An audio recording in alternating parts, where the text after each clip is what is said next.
सुरगाणा तालुक्यात धान्याचा काळा बाजार उघडकीस, सुमारे 9 लाखांचा मुद्देमाल जप्त।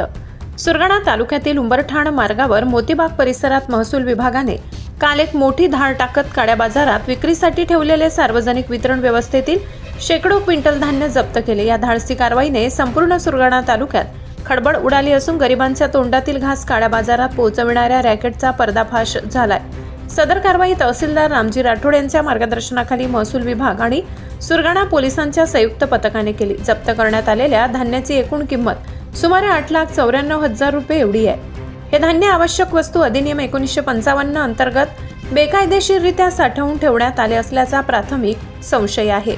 10 नोव्हेंबर 2025 रोजी दुपारी 12:30 वाजता तहसीलदार रामजी राठोड यांना गुप्त बातमीदारामार्फत माहिती मिळाली की सुरगाणा उंबरठाण रोड लगत मोतीबाग परिसरात MH15 JC 6096 या क्रमांकाचा एक ट्रक बेवारस अवस्थेत उभा आहे आणि त्यामध्ये मोठ्या प्रमाणात धान्य साठवले आहे।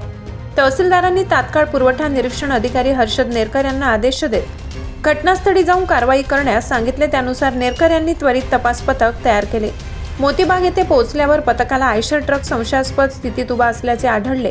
ट्रक जवळ असलेला इसम संतोष निमा बागुल वय 43 राहणार सुरगाणा याची चौकशी केली असता त्याने सांगितले की गाडी माझीच आहे। पुढील चौकशीत त्याने सांगितले की या गाडीत भाताचे धान भरले आहेत। मात्र जेव्हा त्याच्याकडून खरेदी विक्री संबंधी पावत्या मागण्यात आल्या तेव्हा त्याच्याकडे कोणतेही वैध दस्तऐवज नव्हते। संशय अधिक दृढ झाल्याने पंचांच्या समक्ष उपस्थितीत ही गाडी ताब्यात घेऊन थेट तहसील कार्यालयात आणण्यात आली। गाडीतील साठ्याची सखोल तपासणी करण्यात आली। त्यात भाताच्या धान्याच्या 91 गोण्या, तांदळाच्या 128 गोण्या, गव्हाच्या 19 गोण्या असा एकूण 3,94,260 रुपयांचा मुद्देमाल व आयशर गाडी असा किंमत 8,94,260 रुपयांचा मुद्देमाल जप्त करण्यात आला।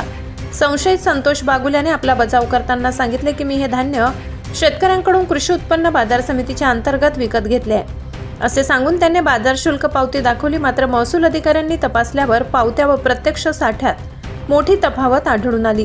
याशिवाय धान्याची पॅकिंग व गोण्यांवरील चिन्हे पाहता हे सार्वजनिक वितरण व्यवस्थेतील धान्य असल्याचा ठोस संशय निर्माण झाला। सुरगाणा पोलिसांनी आवश्यक वस्तू अधिनियमाअंतर्गत कलम 3 व 4 नुसार गुन्हा दाखल केला असून पुढील तपास पोलीस निरीक्षक समाधान नागरे यांचे मार्गदर्शनाखाली पोलीस उपनिरीक्षक चंद्रकांत दवंगे करत आहेत। मराठी केसरी न्यूज ब्युरो सुरगाणा।